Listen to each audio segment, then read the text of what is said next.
Salut à toi, et bien là je te montre une nouvelle fonctionnalité disponible dès maintenant pour tous les abonnés au 12 Assistant et je suis assez content de cette fonctionnalité. Alors j'en parle sur la chaîne Le Studio, j'en parle, j'explique un peu, je donne un peu un contexte en musique.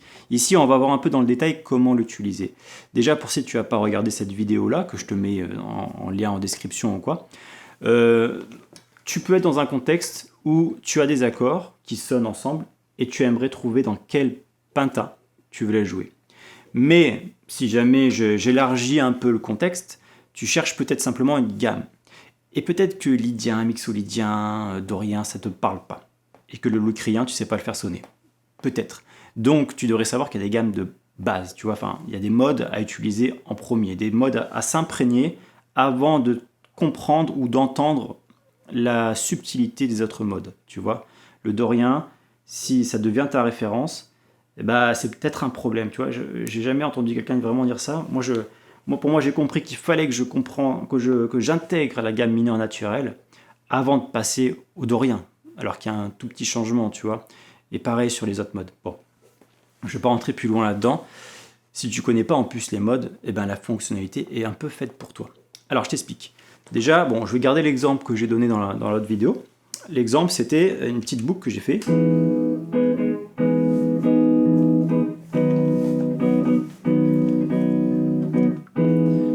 Donc, Mi majeur 7 et Sol dièse mineur 7. Si je fais ma penta mineure, il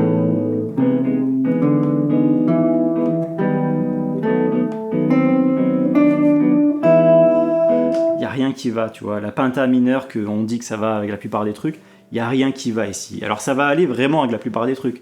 J'ai cherché un exemple exprès pour qu'on entende que bah, là, ça marche pas du tout. Mais du coup, tu cherches l'impata. Alors, là, c'est pas non plus très compliqué, je veux dire, dans les accords, il y a Mi majeur 7 et Sol mineur 7. Dans Sol mineur, il y a Sol mineur, tu peux aussi prendre la penta de Sol, pardon, j'ai dit Sol mineur, mais c'est Sol dièse mineur 7.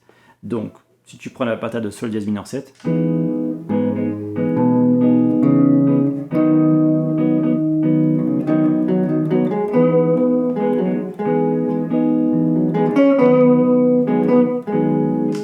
ça marche très bien, tu vois. Donc là, pas besoin d'avoir des outils qui te calculent tout, on est d'accord. Mais il y a des contextes, en tout cas moi je me suis retrouvé pas mal de fois dans des contextes où j'étais là en mode mais qu'est-ce que je peux jouer par-dessus ça? Parce que ça va sur 2 accords, mais le troisième ça va pas, enfin voilà. Donc, j'ai amélioré l'outil, j'en parle dans l'autre vidéo, mais en gros j'utilise le moteur de la V2 que je suis en train de développer. Je me suis retrouvé souvent dans la difficulté de me dire oh là là, ces accords, je joue quoi par-dessus? Et on peut par défaut un peu chercher la penta. Tu vois, une penta, c'est assez simple à jouer. En tout cas, c'est peu de notes, donc ça sonne déjà très bien et ça peut être déjà très satisfaisant. Mais la mauvaise penta sur 2 accords, de pauvres accords, ça peut ne pas aller du tout. Tu vois, donc il faut trouver la bonne penta. Donc là, pourquoi pas la tester aussi. Hein. Tu fais toutes les pentas et tu vois ça à l'oreille. Très bien, bravo. Mais je t'ai fait un outil qui te permet d'aller un peu plus loin que simplement ça, tu vas voir. Déjà, j'ai mes 2 accords dans la bibliothèque d'accords. Après les explications de la fonctionnalité, je te montre dans différents contextes où utiliser cette fonctionnalité. D'accord? Pour le moment, je te montre déjà le contenu de cette nouvelle fonctionnalité. Donc, ici, dans le pupitre, je vais avoir le bouton Search. Si je clique dessus, ça va rechercher des gammes. Et hop là, traditionnellement, on tombait là-dessus. Je vais réouvrir l'onglet après. Traditionnellement, on tombait là-dessus. C'est-à-dire, bon voilà, ici j'ai trouvé 2 accords sur 2 avec le Mi majeur, Si majeur, Fa dièse dorien, Do dièse dorien, Sol dièse phrygien. Ça, c'était en fait un listing qui te montrait pour chaque mode le contexte, les degrés. Tu vois pas mal d'informations qui sont intéressantes. Mais si tu connais rien, ben, j'avoue que c'est un peu... Voilà. Moi, quand j'ai commencé à développer tout ça, forcément, je commençais à comprendre un peu pas mal de choses. Et je sais qu'avec du mixolydien, Fa dièse mixolydien, bah, de suite, on peut jouer la penta de Fa dièse, penta majeur, tu vois. Je ne vais pas expliquer pourquoi maintenant, tout ça, mais en tout cas, ça me vient naturellement. Mais c'est vrai qu'au début, je pouvais me dire, non, mais moi, je veux juste une penta. Je veux juste une penta. Mais ce qu'il y a, c'est qu'il fallait trouver le moyen de vous afficher ça. Et comme je disais, bah, soit je vous affiche tout plein de pentas, mais pas forcément les bonnes. Et c'était un peu embêtant.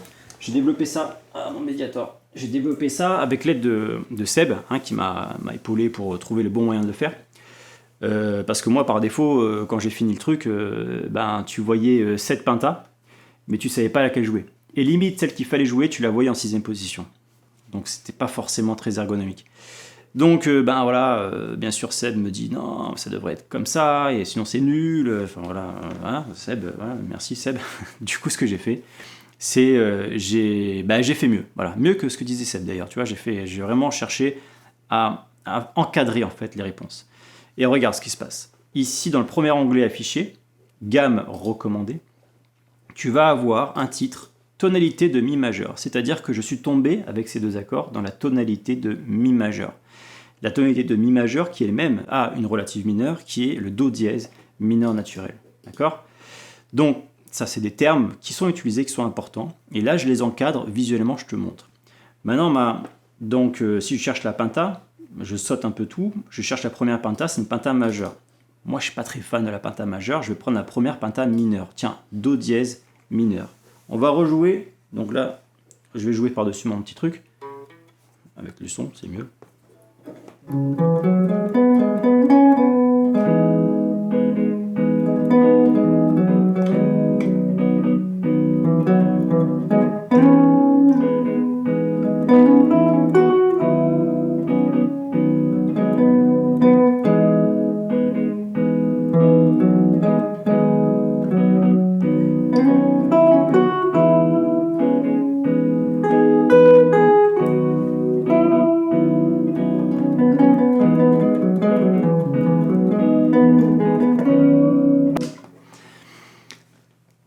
Ça sonne, voilà, ça sonne. Alors, maintenant, on ne va pas rentrer dans une discussion d'harmonie, parce que là, ça vaudrait le coup.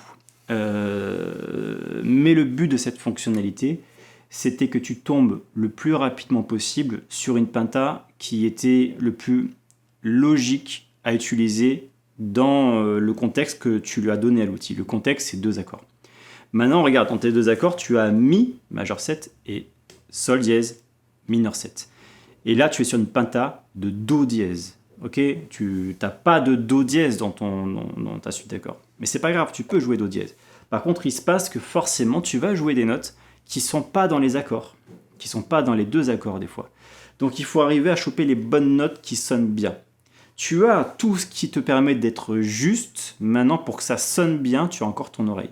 Là, on n'est pas sur des... Tu vas pas avoir des notes qui frettent à l'oreille, tu vois, qui te gênent comme la penta. Il n'y a rien qu'à aller, tu vois. Voilà.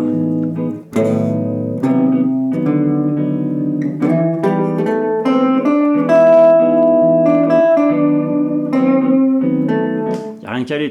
Tu peux peut-être trouver une note qui va, mais ce qu'il y a, c'est que tu peux jouer qu'une note tout le long, c'est pas bon non plus. Donc voilà, pour dire... Je ne vais pas rentrer dans le contexte, mais il y a des choses qui ne vont pas forcément. Par contre, regarde, tu as une deuxième tonalité. Tonalité de Si majeur. Pareil, Si tu n'as pas dans ta suite d'accords, c'est pas grave. Donc on continue. Sol dièse mineur naturel. Tu avais un Sol dièse mineur 7. Donc du coup, ton Sol dièse mineur 7, en fait, ça peut être ton Sol dièse mineur naturel qui peut découler en Sol dièse penta mineur. Ou blues, Sol dièse, blues mineur. Tiens, on va ouvrir ça. On va ouvrir ça, on va le tester.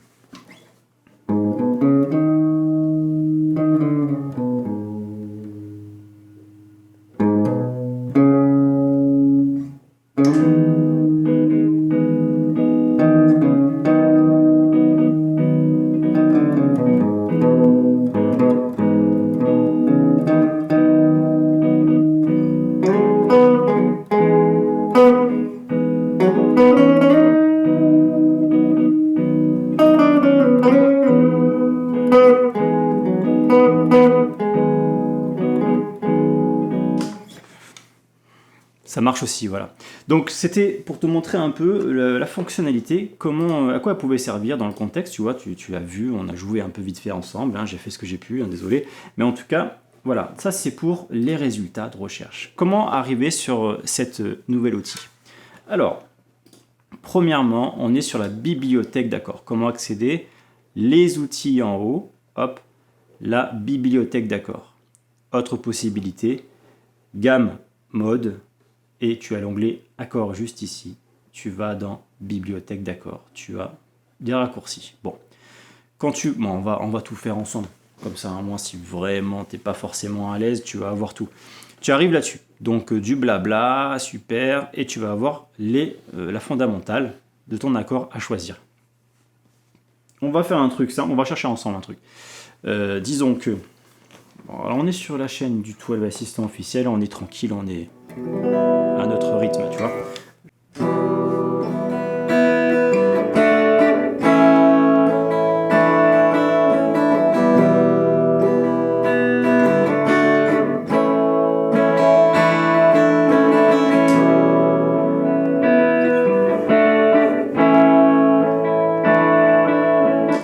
J'essaie la pentamineure.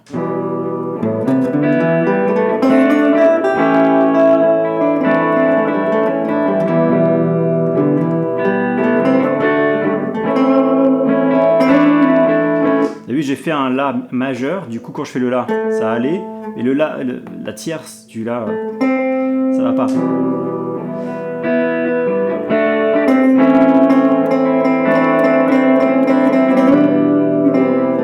En gros, j'ai la moitié des notes qui vont, mais l'autre non, tu vois. Donc c'est pas la bonne pata non plus. Bon, qu'est-ce que j'ai fait? J'ai fait un Mi mineur. Donc du coup, j'ai cliqué en haut sur la fondamentale de Mi. J'ai cliqué sur, ici, bon, j'ai plusieurs endroits où trouver les qualités d'accord, mais là, hop, mineur, parce que c'est un truc par défaut. Hop. Ensuite, il faut le mettre dans le pupitre. Alors, je fais un tuto complet si jamais tu ne connais pas du tout. Sur chacun des accords, ici, tu peux avoir un menu contextuel. C'est les 3 petits points en haut à gauche de l'accord. Quand tu survoles, bim, menu contextuel. On ne va pas s'étendre sur tout ce qu'il y a dedans, surtout qu'il y a des tutos. Mais les 8 petits carrés correspondent aux 8 emplacements de ton pupitre. Le pupitre étant une grille d'accords que tu peux générer toi-même. Et tu peux en découler un enchaînement d'accords. Tu peux lire en boucle tes accords, différents tempos, etc. Et plein d'autres trucs. Bon, je clique sur le premier emplacement. Deuxième, Ré majeur. C'est un accord limite de passage. Hein. Le petit, c'est un petit enrichissement. Donc, on va pas le noter, on va juste faire Ré majeur. Donc Ré, ok, et puis majeur. C'est celui-là, deuxième emplacement. Et après, je fais un La majeur.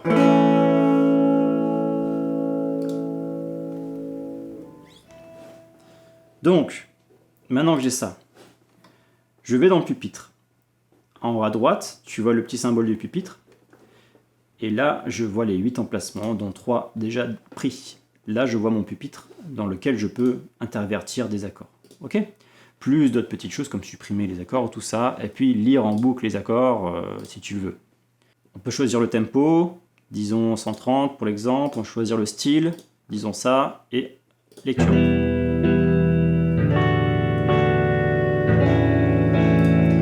Voilà. Et là, tu vas avoir dans le pupitre le petit bouton ici de recherche. Ici, quand je clique sur recherche, je cherche une gamme qui contient ces 3 accords. Je vais avoir des résultats. Donc, passons la nouvelle fonctionnalité. Juste rapidement, parce que ça, c'est déjà expliqué dans d'autres tutos, vidéos, etc. Tu vas avoir les résultats des gammes qui contiennent 3 de ces 3 accords. Donc, tous les accords. Et ça devient ces gammes-là, ces modes-là.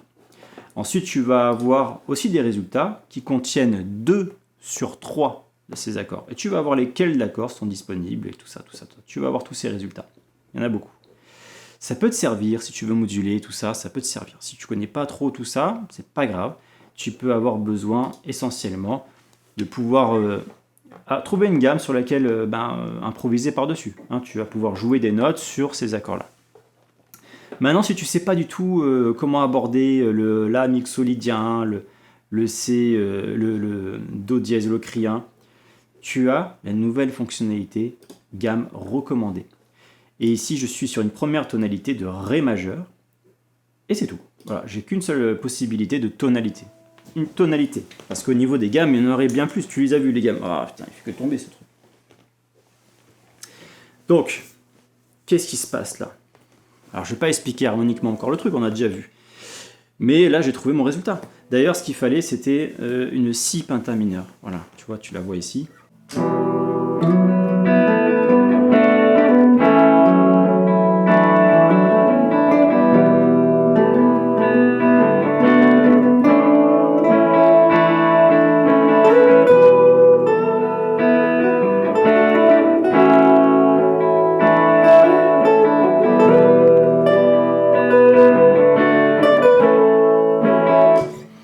Bon, voilà, tu t'amuses un peu comme tu veux.